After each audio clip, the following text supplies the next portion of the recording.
second now, we're going to come in and say, Nathan King, good afternoon. We are live streaming to the world on YouTube, on Facebook right now. Hello. Hello. Hello. Hey, it's awesome to be with you. You look like an angel. You've got this white glow behind you. It looks Do I? It looks very heavenly. Good. You've got us from outside the pearly gates or something. Yeah, I got raptured, man. Yeah, sorry to tell you. So COVID-19 is for everybody else. I'm up in heaven. Yeah, how is it up there? It's bloody boring. Yeah. Yeah. There's boring. not much going on. Boring in heaven. What do you think about that? If you could have a heaven for you, I used to watch a movie in the 1990s called Heaven as a Playground because I was a basketball freak, and it was about, when you're on the playground, when you're playing basketball, you're in heaven. That was the thing. What would it be for you? If you had to do something for eternity for the rest of time, what would it be? Oh, man. Well, it would definitely be in a studio, I think. I've just come to realize, ever since I got my first big buzz of being in a proper studio, recording original music that I'd written, and hearing it come to life, and then adding layers, and it blew my mind. Like, it was definitely a mind-blowing moment for me. And ever since then, there you go, that guy. So ever since then, I've noticed that I can go into a studio, and then when I walk out, 14 hours have gone past, and boom, I was just living the dream. Like, it was literally, I was in my happy place, and I didn't know, time is irrelevant all of a sudden. So yeah, I think it would be that. Yeah, and me just playing around with the front of the thing, showing you Z off the Spotify. I sent my camera to go all and crazy and unfocused, but that's probably my fault there. It's interesting. Yeah, come back. It's interesting when you find it'll come back. It's interesting when you find that thing. When you find that thing, you could. And I mean, I'm being silly about heaven as a playground. I look back into my 20s and I think, me and my mates would play basketball. Ponsonby Park, play basketball. Sunday afternoons, middle of summer on blacktop for 6 hours. And I think about that now, and I just kind of go, I nearly die of exhaustion just thinking about that. But that's what we do. And then you get a bit older and stuff, and then you end up being like PlayStation games. I'm going to turn my camera off and turn it back on again. Nothing will happen to our live stream because I'll just let it refocus. You get into your 20s, and then all of a sudden, or even teens and 20s, and PlayStation was out, and we were doing PlayStation stuff, and all of a sudden that kind of is the thing. You realise it's 4 a.m. Like, how the crap did that happen? And, yes, that's true. I have had those moments as well with there was some first-person shooter game years and years ago. Yeah. See, the problem is when you're in a studio, you're doing your thing, and then when you're in a band, you do your bit on the song you're working on, and then you've got literally sometimes 2 days of nothing to do while the other guys are doing their parts. Right. And if there's the producer worth their salt in there, they're kind of keeping tabs on everything, and you can hang around, and you will at times, but man, listening to a bass part being put down for 4 hours is like, it's not much fun. So you wander off, and next thing you're on PlayStation. It's inevitable. I downloaded Fortnite a few days ago. One of the reasons I downloaded it is because my kids are with their mum for this level 4 period before we go back to 50-50. And I thought, let's get something because there's a PlayStation at the other place, PlayStation here. And I thought, let's get to something together we can figure out.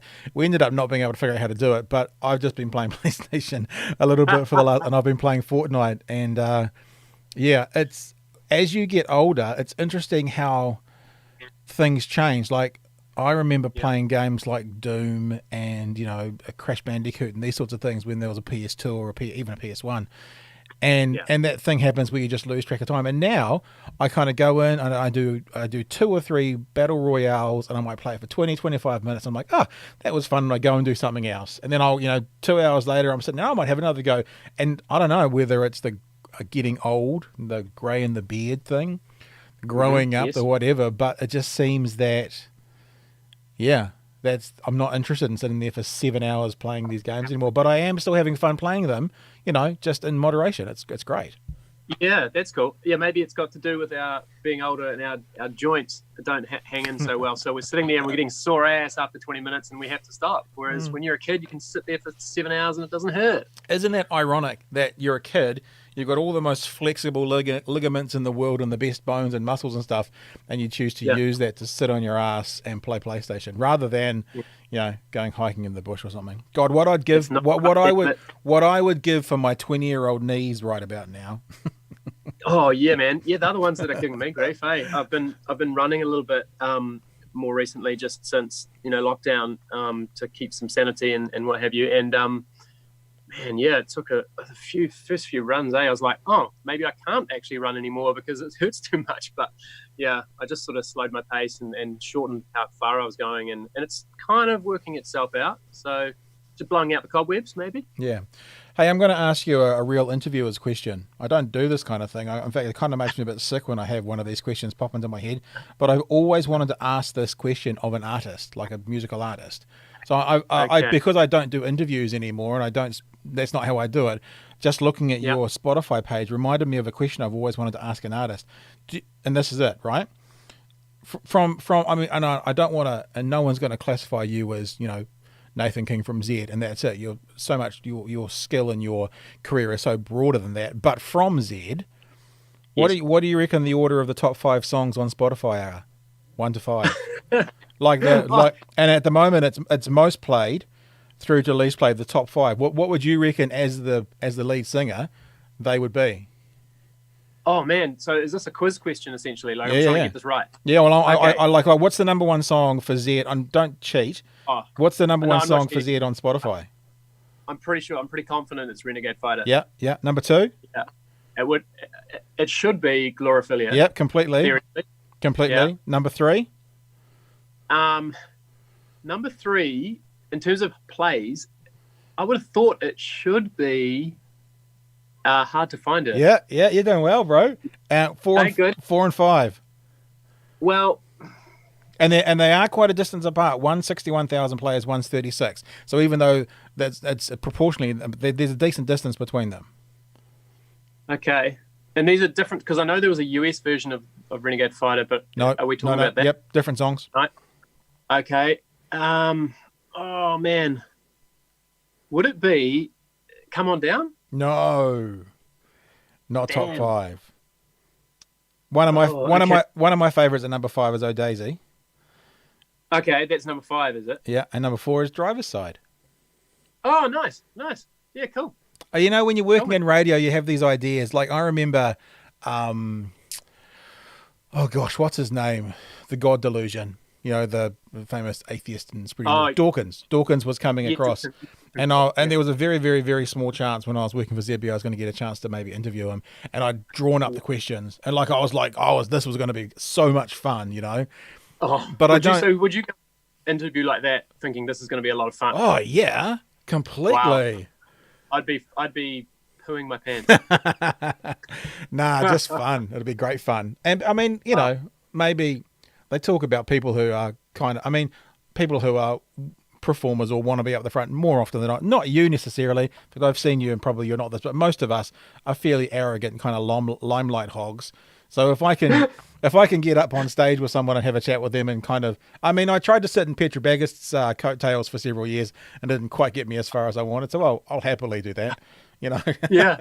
Oh, come on, mate. I mean, that's fascinating, man, because yeah, that's true. I mean, I fell into the role of lead singer because I had the singing voice of the 4 of us, and I didn't necessarily want to be the front man though, which is kind of a funny thing. And I had to learn it rather than naturally. I wasn't a Freddie Mercury, I wasn't the guy who was just like reveling in the spotlight. I had to really almost create another persona, and it gave me comfort though, because I've met and I heard of lots of other artists who are very much like that as well, and they're fantastic showmen. So believe it or not, Robbie Williams is actually an example of that, and you'd never know. But we toured with him years ago through Australia, and one night we were chatting prior to a show, and he said, we were like, do you get nervous before the show? Kind of that sort of question. And he was like, yeah, hell yeah. And he said, I'm always just worried about which Robbie is going to turn up, because there are two Robbies. And Right. one Robbie just doesn't have any mojo. Like when it comes to being on stage, he's not the showman. And it's like, but he's found this other Robbie that is just kills it, you know, and arrogant to a certain degree, to a good level on stage, just got that cocky, cockiness, thing on. Yeah, just swagger, and he's like, if that guy turns up, I know it's going to be a good show, and he just, it's a bit of a lottery for him. So it's really interesting to think you don't know. I don't know how close it has to be, like literally walking on stage. Does he know which one's going to turn up, or does he feel it sort of a few hours building up? Because, I mean, you think about some of the acts out there that are kind of flamboyant and are sort of, I'm thinking of the Darkness. They're a bit yesterday's news, but it's exactly the band that came to mind for me when you said flamboyant. I thought of the Darkness too. Yeah, well, but they're a performance, and like if you go way back, you think of like the Meatloafs and that sort of thing, who kind of put on a theatrical performance as well. It's actually, I wonder if they go through a similar thing, or is that more like when an actor walks on stage, they have rehearsed it and they have to play the part, and you're not going to find the guy playing the lead in Macbeth go, oh gosh, I hope the right Macbeth turns up, because it's a role they have to play and that there's what they've aimed for. And I wonder if those more theatrical bands still have that kind of who's going to turn up tonight, or if it's more of a role, like a rehearsed, practiced, performed role.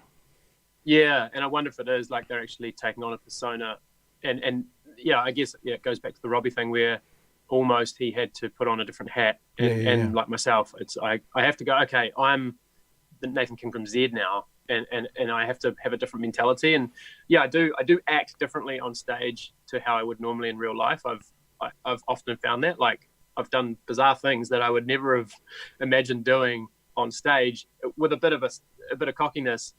And it's usually worked. It's normally been a bit of a highlight or whatever, but I wouldn't have done it naturally. I had to kind of be that guy. And it's it was something that got drilled into me really early on, because we were initially a 3-piece in the band, and it was a very organic process how it all developed. But we'd started jamming together in a garage, and one of the guys in the band's father had a musical background. He wasn't a professional musician, but he loved music, and he was very musical.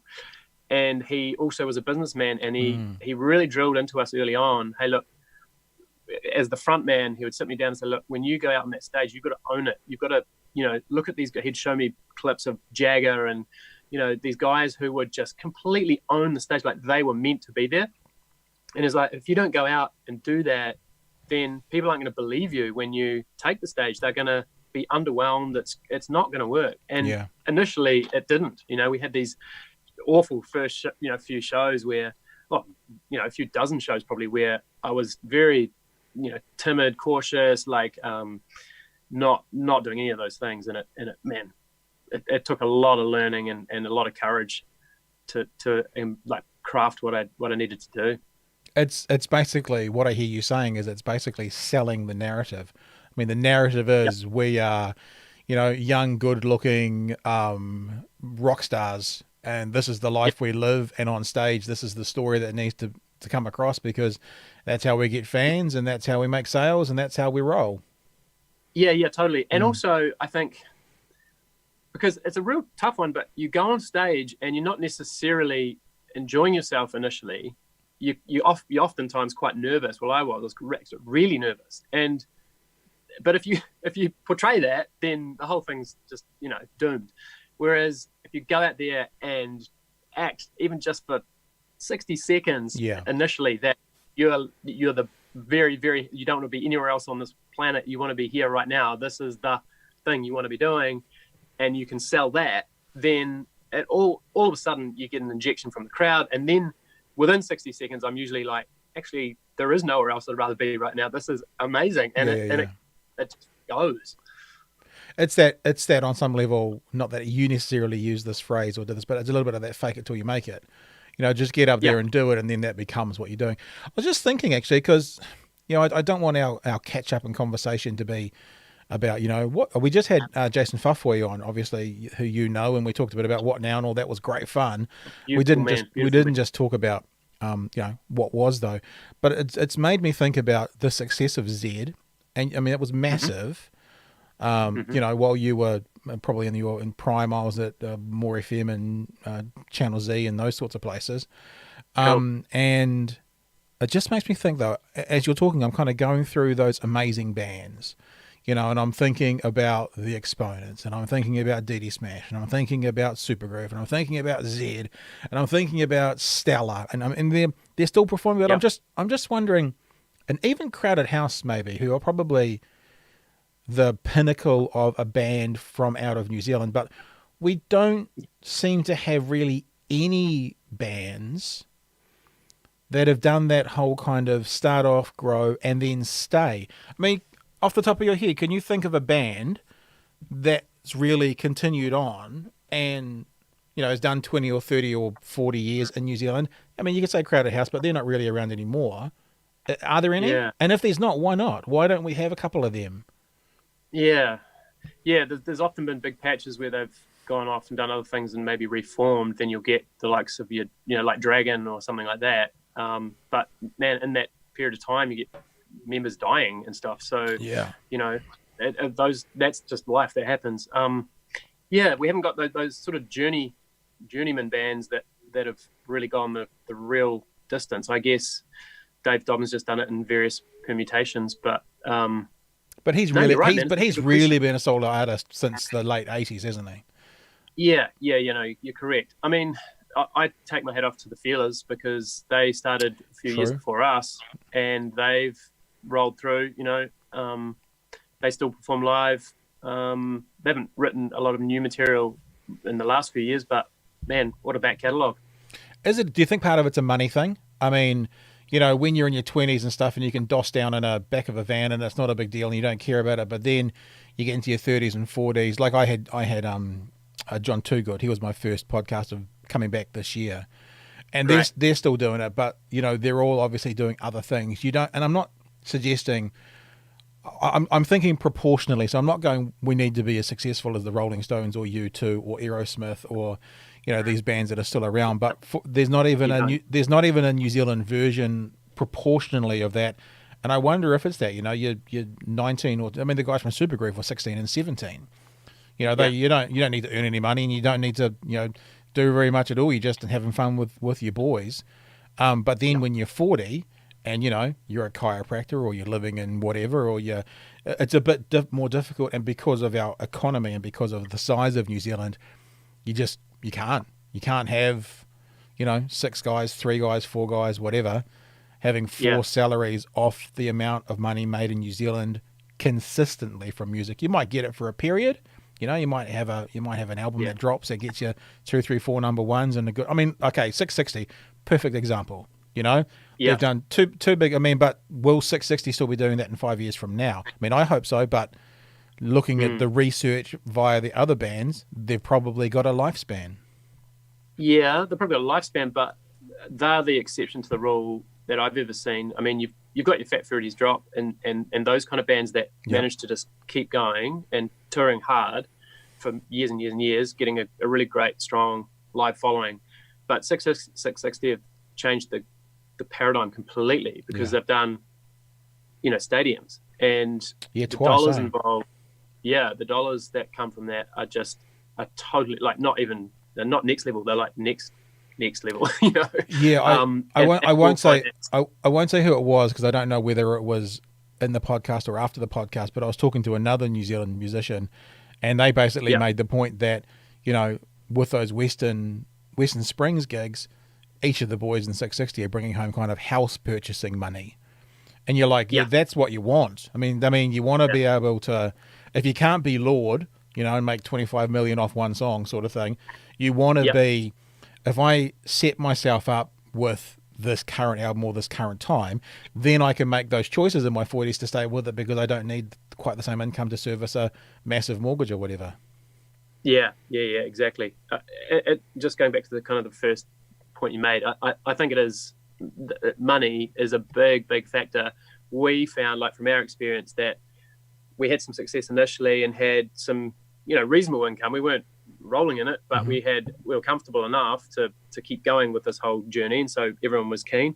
We made our second record in the States, and essentially what we found was we had an opportunity, and there was a carrot dangled to some degree by the major labels over there, where if you up the ante now, then you can crack into that next level of international touring and opportunity that comes from that. Right.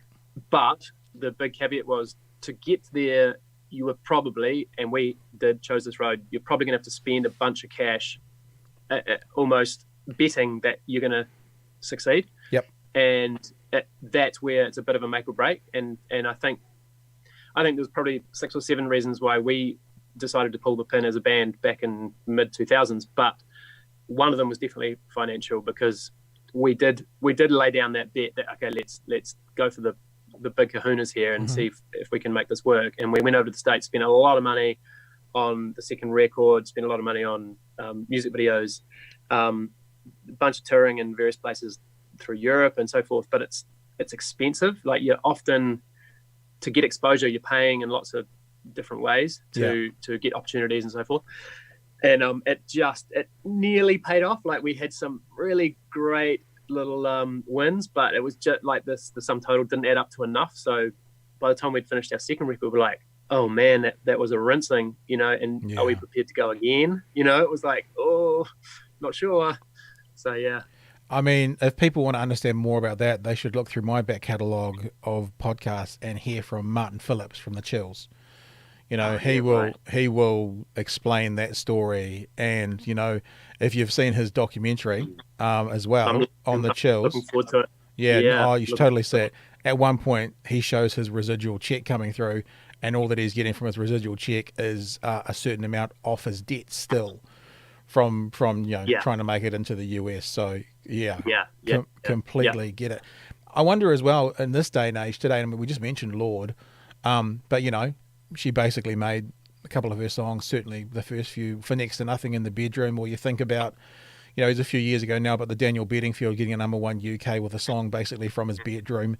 Or you think about the Ed Sheerans. We had Ed Sheeran in Dunedin, whatever it was. I can't remember, a year or two ago, whatever. That was my 3 kids' first big gig. Oh, fantastic. And he sold out 3 Forsyth Bar stadiums. And it's basically him in a loop pedal. So talk about keeping your outgoings low to then be able to do it. So, and I wonder if you guys came along today, and I'm not trying to talk about missed opportunities, because we're all a product of our past. It's who we are today. But the music scene has changed so much. And like I've said this before, and not so much now sitting in my, my green bedroom, but my other studio, when I'm allowed to go back to it, is it's basically broadcast quality. Cameras are as good as television cameras. Technology's moved on to the entry point where anyone can do it now. I wonder if that would be a help or a hindrance to the story you're telling about, spending that much money in America. Yeah. I think there's definitely now way more opportunity for someone from their bedroom to have a worldwide smash hit. Like, whereas very rare back then. Whereas now I think it's happening more and more, and people aren't actually, it's not a novel story to hear anymore. Like, it's quite common. And often people are actually keeping a bit quiet about the fact that where the song got recorded and how it got recorded, because it is probably relatively humble, but it's gone on to do good things. And it's great that happens. It's blown the field open in that respect. There used to be essentially the real companies were the gatekeepers who had, the finances to get you into a high quality studio. And, unless you had private backing, it was virtually impossible. And that, I mean, with Zed, we had the opportunity to record some demos, and that was for us relatively expensive, but we had, all our parents chipped in and helped out and made that happen. And if they hadn't done that, we wouldn't have, I don't think any of it would have happened, because, you've got to have something to start with and something to shop around to record labels, and just that first step's got to be financed somehow. So, yeah. Whereas today, I mean, a MacBook and GarageBand, is that what the MacBook one's called? And it comes with, and a $500 mixer, you can probably lay down a pretty decent demo full stop. And, I've got this, see this horrible foam I've got up on my wall, which is basically was lying around my house. It's not proper soundproofing. There's a whole wall of it in front of me here. That's probably $300 to $400 investment, and it's good enough for a demo, surely. Absolutely, it's good enough for a demo. So even it would just be the only thing you'd need to buy apart from a MacBook would be a microphone if you're wanting to do vocal, and you're away. That's literally all you'd need. And as long as you just choose a room that's relatively quiet, then, or you just like go into your closet or something and shut the door so it's nice and dead, then that's all you need. It's ridiculous. So yeah, I've just been working on a tune while I've been in lockdown, and I got a good dear friend of mine, Jackie Clark, to do some BVs on it for me, and that is exactly what she did. She doesn't have a Flash studio set up, but she had a average microphone and GarageBand and a wardrobe. So and it's amazing. If I showed it to one of my kids the other day about how to deaden sound, and the way I did it to them was we were at the warehouse at the time, and I said, let's keep talking and let's walk down, and there's a whole aisle, and either side of the aisle is just cushions. That's all it is. Yeah. And we walked into this aisle, and it can, you'll understand this, but for people who haven't been in like a proper decent studio, when you speak, it feels like the words come out of your mouth and fall off your chin. It's like they land at your feet.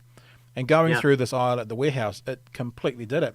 And we always talk about, like I'm in my bedroom, I always talk to people about if you're going to record something at home, there's lots of things you can do. You can get your duvet up and put it behind the mic. You can actually I know people get under their duvet sometimes, and they do recording there. Definitely. And it's just such an easy way to get decent sound. It's still, with all of that being said, and I'll give an example that you probably know of, it still comes down to content. And like, in other words, the quality of even if it's recorded poorly, or if it's, could be 20% better in a studio, it still comes down to content. And that goes for everything. And the example I always think of is, the guys from CBA. For those who don't know, CBA are a trust who make radio programs that primarily play on News Talk ZB, but certainly play through radio networks. We worked with them, 7 or 8 years ago, I guess, and we made a product called News Talk BC, which was a retelling of the Christmas story as if it was talkback on that day. So I played the radio host, Mordecai Lehman, I think my character's name was. And it was like, imagine it was the year 0 or 1 AD or BC or whatever it was. Oh no, it was 1 BC. That was the year, and it was a talkback station set in the area where the nativity story was going on. So the callers were phoning in, going like, "Oh, we see crazy lights in the sky, and there's these shepherds who are coming through town who asked about." So we retold the baby in the manger story. Now, we did that at CBA in their offices in a literal blanket fort.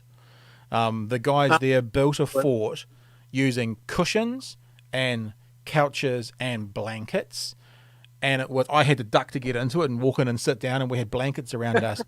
That won, I think it was 7 awards at the New York Radio Awards, up against things like CNN and BBC and ABC Radio and Radio New Zealand and all these things with literal tens of millions of dollars of budget.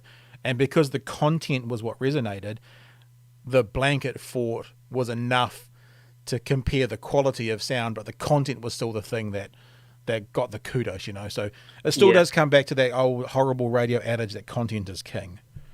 Absolutely, man. And it's the same with the song, it's if it's a good song, it's undeniable. And I'm struggling to think of a good example, but as soon as we finish up, I'm sure I'll grab one where, you'll hear this recording and it's hokey, but man, the song is just to die for, and that's all that matters.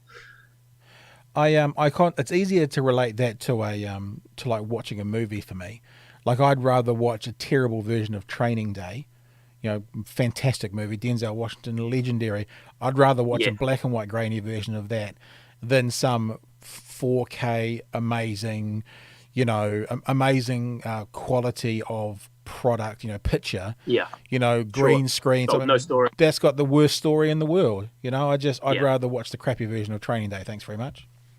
Absolutely, no, it's so true, and you can dress up, what are that? It's like you can't polish a turd, as they say, but some people say roll it in glitter, which is that's there's actually a Mythbusters episode about that, and they managed to polish a turd, but I think it I think it depends. I've had several people working as an editor that an interview has been fairly turdish. And with some clever editing and cutting and pasting and splicing and taking out ums and ahs, their IQ goes up about 40 points by the end of the editing session. So brilliant. Yeah, I think it's probably true in general, but maybe there's the odd turd that can be rolled in glitter and polished. Maybe, I don't know. Yeah, possibly. So you've had after Z and stuff, you've obviously had some other iterations. I always forget it's Paper Plane, isn't it? Because there's another band called Paper Planes. And every time I look up your stuff, I always get the other band, Paper Planes. Right. Yeah, well, they must have had more Spotify success than us. And there's another iteration beyond Paper Plane as well. Is that right? Yes. So I did a Nathan King solo record, and then I was going to do my second Nathan King solo record, and I was working with the same bunch of guys, and I was like, hey, how about we just turn this into a band? So we did Paper Plane, and then. The story goes that we were shooting our first music video, or maybe it was our second, and an essential member of the band, Joe Farris, who's an amazing musician in his own right, he was on a horse, which now sounds stupid, but for this music video, and fell off the horse and broke his neck. Whoa! And yeah, it was a major deal. Fortunately, he wasn't paralyzed, so but it took him months to recover, and he's also had there's been complications from that still, but anyway, that happened. And then shortly after, so that was our guitarist gone, then shortly after, our drummer was involved in a very serious Lucky to Be Alive head-on smash on the Coromandel, where an older gentleman crossed the center line one Sunday afternoon, and that absolutely destroyed his life. And so it was down to my bass player and I, and we were like, mate, this is getting dicey, man. There's only two of us left. And who's next? Really, things happen in threes. Who's next? You or me? Yeah. Crumbs. They put the brakes on big time. So we finished that project just without really wanting to, but it kind of just came to a halt. It all just got a bit weird. And then I'd started working with my good time old buddy Andy Lynch from Z, who's our guitarist, and he and I just put together a little duo called Twin Cities. So we had 2 or 3 singles, and just purely for fun. We were at that point, like we mentioned earlier, we were doing other things, but it was fun to just make music again. So we took a different approach and just did it as a duo, and it was fun. And you've also got that kind of, and I don't want to call you an elder statesman, you're too young for that. But you've got that that kind of seniority in the New Zealand music scene, that when Flight of the Conchords wants to do, a charity song, you're one of the people that they call up. It must be quite nice to know that you've got that. And I'm not saying this because you're a proud man, but it must be nice. It's an acknowledgement of your track record to a point that you get pulled in for those kinds of things. Yeah. I mean, those things are a little bit often done on, flying by the seat of the pants, and it's whoever's available when. But I was available, and I did get asked alongside a bunch of really great musos. I think, it's lovely if you can do what you do and enjoy it and get some sort of recognition from it. But then I think hang around, like stick around in some way or another, right. And actually, whether you need to evolve or not, I'm not sure, but just still being involved in the scene. And if you can hang around long enough, man, it's a pretty amazing community to be part of. It's an interesting, slightly segregated community. It's tight, but it's got factions within it. So you've got hip hop crews who, and your kind of R&B side of things, where they are generally not mingling with, say, your guitar bands, right. And who are generally not mingling with the female singer-songwriters, and round it goes, But within that, opportunities like you mentioned with Flight of the Conchords, when it's something that for a good cause, it's like, oh, you forget all that and off you go, do your thing. Makes me think about that. I think it's Anchorman 2, that scene where all the news crews turn up and have the big fight in the park. There's a singer-songwriters in one corner and the hip-hop crew in the other corner and the rock guys in one corner. Totally. My money would be on the hip-hop crews if that was the case, just between you and me, easily. Possibly. So other than music, I mean, I'm assuming, I mean, not to kind of sound wanky, but you are a musician. So obviously that's always going to be a massive part of your life. What does life look like? When I say today, I don't mean literally today, because this lockdown is bananas. But you know, what's life like for Nathan King generally at the moment? What are you up to? What are you doing? So luckily there's a lot of music and a lot of performance and a lot of using my voice still involved in what I do. I've had to, I learned pretty quick after finishing up with Zed that you need a few irons in the fire. Totally. And a few projects on the go can be quite helpful. And so things I've got into since I reconnected, I never really disconnected, but got in touch with Andy, who I mentioned. We're doing the little Twin Cities thing. Yep. And we decided to start a studio together and began making music for advertising. Oh, cool. So we have Hum Studios. We've been running since we started in 2012, so we're going about 8 years, making music for TV and radio, and we just through some of our contacts we're able to start making some really fun little pieces for TVNZ and Sky TV, and for sure it just sort of slowly rolled along, and it's been a cool thing to have there as it's not a full-time gig for us generally because it's project based, so we'll be flat out on it full-time for a week or two at a time. We'll have a project on the go, and then it might go quiet for a week, and we fill our time with other things. But that's sort of been the main drive over the last 8 years, and that's been really great. Then I also fell into a bit of voice work.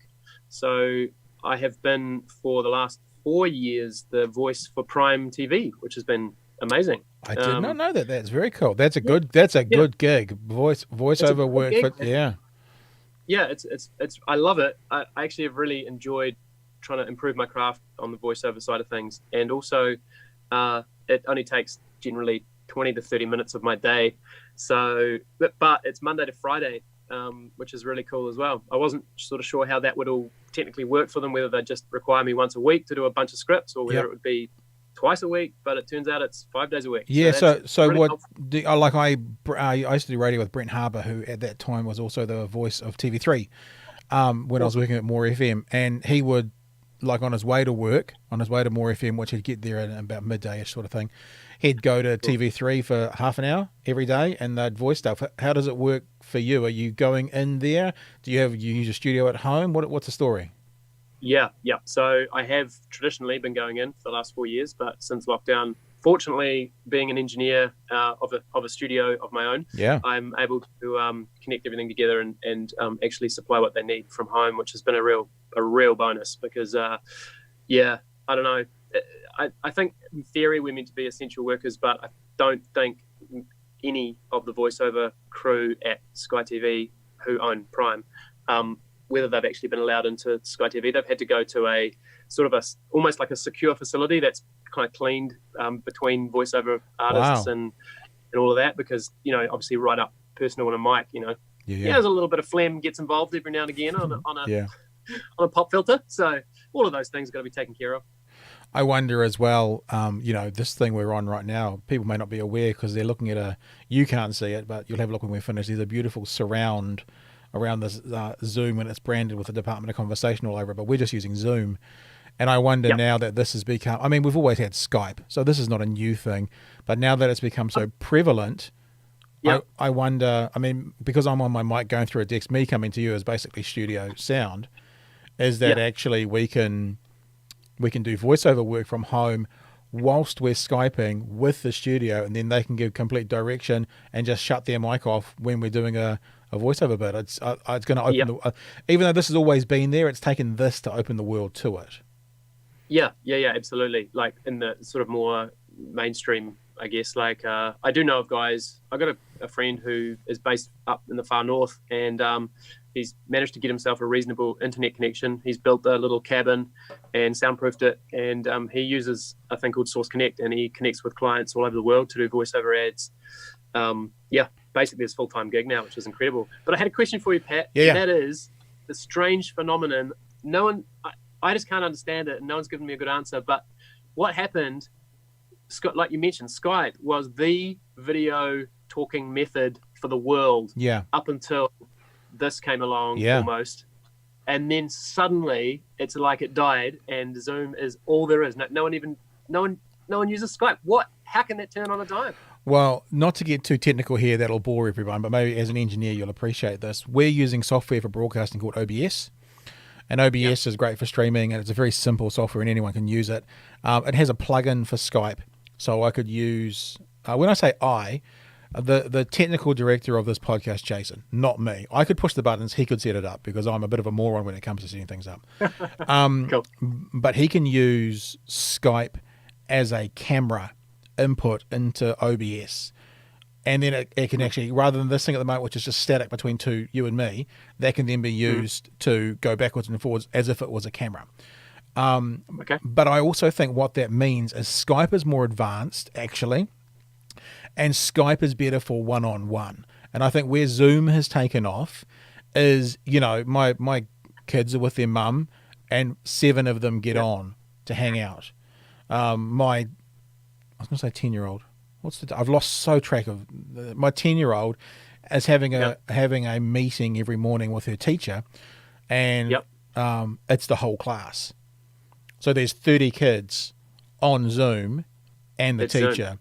And I think, and I wonder, not that I know, but I think it's because it's really easy to set up. Like, you're obviously using it, but there's been some people who haven't used Zoom before that I've connected with, and they don't need to download anything. They just need the link. And if you send them the link, it basically sets the whole thing up. So I think the ability for multiple people being on the screen easily, ease of use. And, let's be honest, there's probably been a little bit of luck here and there where someone has talked about it and that's been like, oh, what's that? And, like anything, be it an album or a business, you get a bit of luck as well. Zoom's had obviously a bit of luck with a bit of exposure, and that's then caused the next 10 people to pick it up and run with it.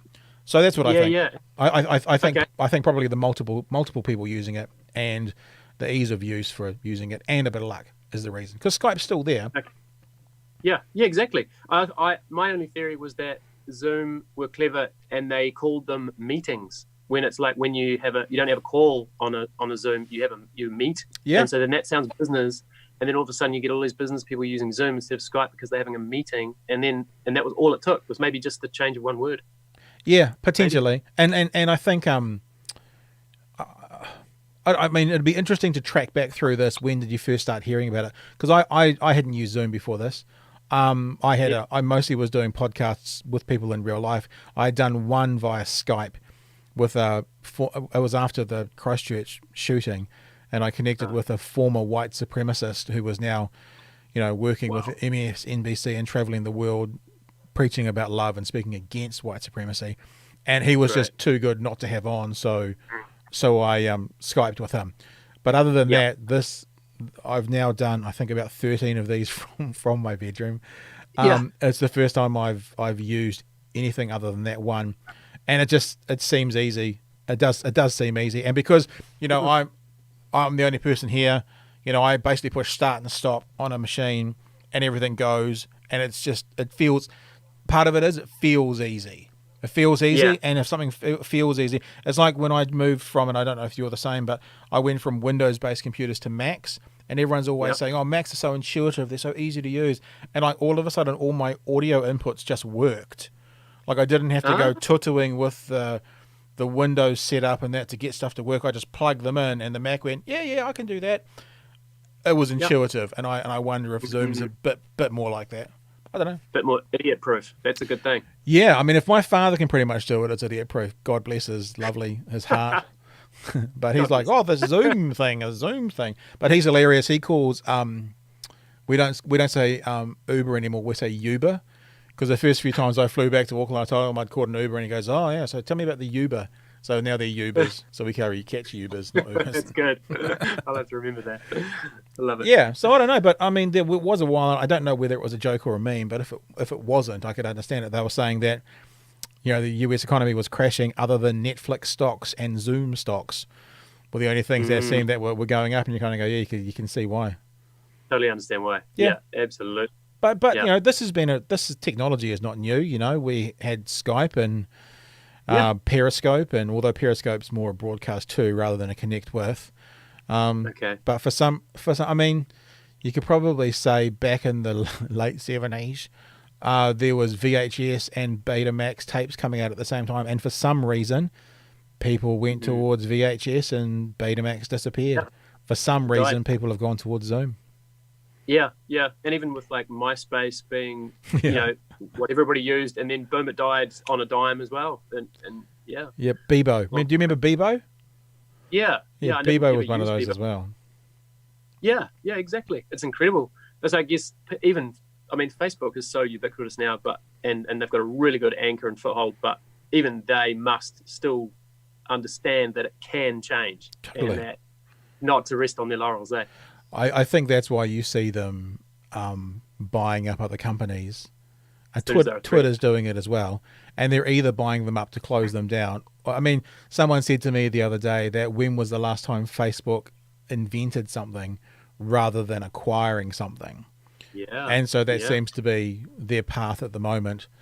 But, you know, I mean, they might be too big to fail now, as that old adage goes. But, yeah. I always think about, and I've used this example before, sorry to sound like an incredibly old person talking about the 1940s, but in the 1940s, when my mother was a child, they used to have a safe, and in the safe there was a big chunk of ice in the bottom, and the big chunk of ice kept the things in the safe cold. It was their refrigerator. Right.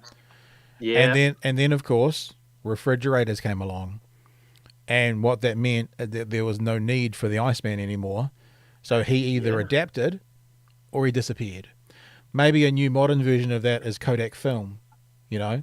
Yes. And Kodak film didn't adapt, so they disappeared. You know? Yeah. If it's not needed anymore, people either adapt or they disappear. Yeah. It's absolutely true. Yeah. And it works with music as well. I've noticed, you know, you get bands having to reinvent themselves to stay relevant, and I'm a fan of U2. I think it's gone a bit kind of stale in the last few years, obviously maybe you could say last couple of decades, but I must say they did a very good job of reinventing themselves when they did Achtung Baby in the 90s, where I think they'd realised they'd run their course of their sound up until that point. When they went away back with that, it was just like, mind-blowing, incredible stuff. Yeah, they're probably the guys who've done it best, eh? And you think about when it was, I think it was the early 2000s as well, with A Beautiful Day. Was it A Beautiful Day? Is that what it was called? Yeah. That was kind of a bit of a reinvention. There was a lot of people they lost in the 80s kind of came back to them. There was a lot of conversation around this feels like something we can sink our teeth back into. That's true. But you go to their concerts, and 3/4 of what they're playing is their back catalogue anyway. So they pick and choose those best ones. But that's what you want to see. I heard, what was the band? Radiohead are another good example where they did a massive reinvention, in the early 2000s, and to stay relevant, and it worked. And it actually, if anything, made them even bigger than they'd been in the States, at least, which was incredible. Well, they also reinvented the way you do things. They were the band that kind of did the first pay what you want for our album. That's right. Yeah, so they not only reinvented their sound on some level, but they also... And this is a little bit about you either adapt or disappear. I mean, it's not just about for a band, not that I'm musical, but not that it's about just reinventing your sound. You got to reinvent business as well. And they got huge. I mean, we've talked about Louis C.K., the comedian, several times in the last couple of podcasts. And he was sick of getting all of his stand-up stuff stolen. So he just recorded a stand-up routine himself and sold it on his own website for $5 and made $1 million in a day. Really? Yeah, because basically people then went, it's only $5, it's not worth stealing, I'll just buy it. There's no free downloads of it, sort of thing. And Radiohead did it, pay what you want. And maybe this reflects back a little bit to, we talked about 660 earlier. They've sort of reinvented the game as well as their music is awesome. So they're doing business in a different way now as well, and it's obviously been really successful for them. Yeah, it is fascinating. I mean, I remember we were based in Berlin for nearly half a year with the band in mid-2000s, and we came across this incredibly cool restaurant where it was a pay what you want scenario, and they were sort of doing it as a community initiative, I think, to some degree, but man, it just created a fantastic vibe straight away. These people just go like, okay, we trust you, have some food and then pay us what you can afford or what you think it's worth. And yeah, I mean, obviously some people would abuse that, but others maybe couldn't afford it. So it was a great help to them. And then others were really generous, and it was very popular and seemed to be, I noticed as I was paying, there's a queue for people paying, and there was plenty of money being handed over. So it was pretty cool. Did they have like any suggestions? Like, did they say this meal is worth this much, or was it literally just pay what you think this is worth? My German wasn't so flash, so possibly. But yeah, no, I don't think so. I think maybe they had some pricing on the wine. That might have been the only thing where because maybe some wines were like sort of more expensive than others. So they went, this is approximately this, or this bottle is more like this, just so you knew. Otherwise you might just treat it as cheap wine if it wasn't, So, it makes me think about economies we're about to go into. I'm in the middle of writing a blog post, and it's about, when I say I'm in the middle of writing a blog post, what that means is I've started it, but I may well never finish it. That's what that means. Good. But the theory of it, so especially after I talk about it, then I kind of go, I don't need to finish it now. I've talked about it. The theory of it is we need, in my opinion, to go into sort of what I'm calling a break-even economy, where if you're the owner of a building that's housing a business, and let's just say that the market rates for that rental is, let's say $2,000 a week, but let's say that your mortgage only requires you to make $500 a week on it, then in this current climate, drop your price, break even. I'm not saying lose money, but if we have this idea about breaking even in the interim, then what that means is coming out the back of this COVID-19 thing, be that in 6 weeks, 6 months, or 18 months, who knows, those businesses that may have failed may end up still being there. And it's two ways. So the building owner says to his, let's call it a cafe, I'll stop charging you $2,000 and I'll make it $800. And I'm not saying that he has to go backwards, but to break even, and then the cafe can go, well, that's great. So what we'll start doing is, rather than you live in Auckland, $9.50 for a latte, $4.50 for a latte, we'll charge $3.50, and then what you can have is people having more of an ability to support the cafe, and everyone stays around, and on this kind of, it's like a hibernation, a break even economy. And for the reason being, then we can still be here at the end of this to launch again, rather than businesses failing and falling over. So put profit to one side for a moment, and let's just focus on survival and looking after each other until we can get back. It's sad though, to go, then we can get back to the business of screwing each other. Well, maybe we'll have different attitudes about stuff when we do get back to it. The reason I haven't finished the blog piece is because there's also an element of it which I'm talking about loyalty, and I can't quite figure out how to tie them in the written word, because so we're talking about that cafe, so then people living in that neighborhood, be loyal to that cafe, go and buy your coffees from there. And even comes down to, let's say you can afford to buy a big bag of coffee from the supermarket that will give you 20 coffees. Well, rather than buying that for the next while, just go and have 10 coffees at the cafe. Spend the same money, but put the money in there. And Air New Zealand is a really good example. Be loyal to Air New Zealand, but it has to go both ways. So like the cafe has dropped its prices because they've had their rent dropped. Air New Zealand we need to support Air New Zealand to make sure that we've got an airline in 2 years' time. But then the business also needs to come back and be loyal to its customers and say, we'll break even. And so what we need to do is make this much for our round trip to Nelson, brings the prices down, makes it easier for people to go. People go into Nelson. The Airbnb owners aren't looking for $120 a night. They're looking for $60 a night. They're making some money. And it's just a way of, maybe I'm being naive, but it's just a way that if we can all kind of figure out a way just to get through this, then when we're out the back of it, and it's just simply, we're still here. The Airbnb is still here. They haven't had to put it on the market because they are not making any money. Air New Zealand is still here. The cafe is still here. And then they can decide what business means for them. I don't know. Maybe I'm being naive, but that's the thought anyway. Yeah. I mean, you'd have to do some math on that, because there would be a bunch of factors in each example where they would need to build in a little bit of extra for things like maintenance, if it was a building, or other things that are going to cost them. But you could still there would be an equation and you could make it work, I'm sure. I love that. Well, but obviously, it's obviously predicated on the idea that this hypothetical landlord has $1,500 of fat per week, there are also landlords who are running it negatively geared. So actually they're not bringing enough money to pay their mortgage. I'm aware, I'm not saying every landlord should drop their price. I'm saying if you have the ability to break even, yes, yeah, consider it for the next wee while. That's all. Yeah, absolutely. I think that's fantastic. Yeah. And one thing, so you're automatically having to innovate and think differently, and that is definitely one thing I think that could be a real positive that comes out of this time is, humanity in general having to think about each other a little bit more and be considerate of each other, even just from a physical distancing point of view or whatever it might be, but right through to business, through to the environment.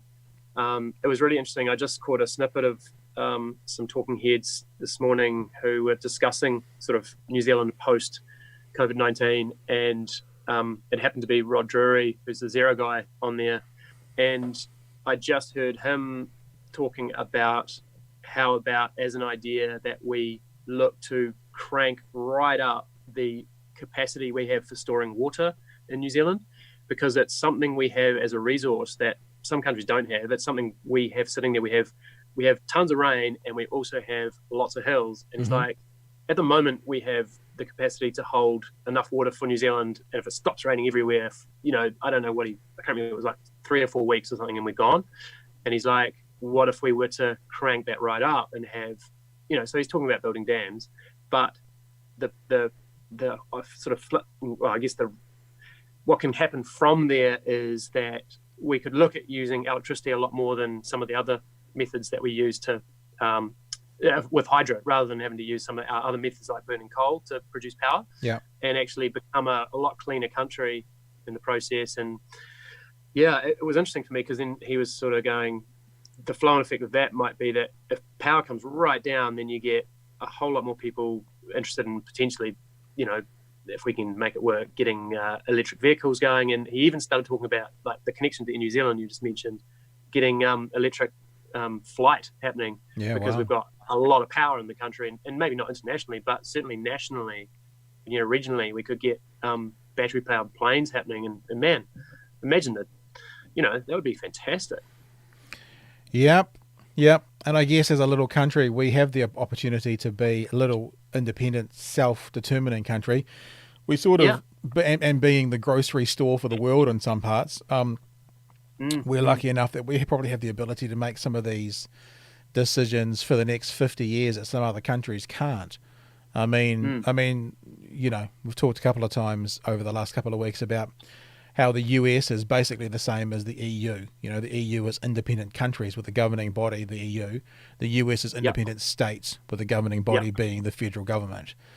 And you can see at the moment, to try and get any agreement out of people with so many borders and so many ideas and so many differences and so many it's just impossible. Yet we here, and I think Simon Bridges is reading the landscape wrong at the moment by criticising the government. I think most New Zealanders go, holy crap, we are being looked at.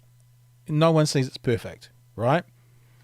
But we're being looked at by the world as us and Taiwan and a couple of other places are being looked at as the example of how to do this. Is it perfect? No. Are we finished? No. Are there going to be problems from here? Yes. But I think most New Zealanders are looking at what this government under Jacinda Ardern has done and gone, really honestly, could it have been much better? The idea of, if you lined up all the best possible decisions and then in another column you lined up all the worst possible decisions, what we want to do is tick as many of those good ones as we can, acknowledging we're not going to tick them all, and tick as few in the bad column as we can, acknowledging we're not going to miss them all. And it feels like that's what we've done. And they've got a real opportunity now to look for the next 50 years as to what this little country could be. Not talking about staying locked down forever and borders shut forever, but what we could be, how we could support one another, how we could be, let's say, protected from the next one, which might be even 10 times as worse. Yeah, absolutely. And just having that opportunity to innovate and,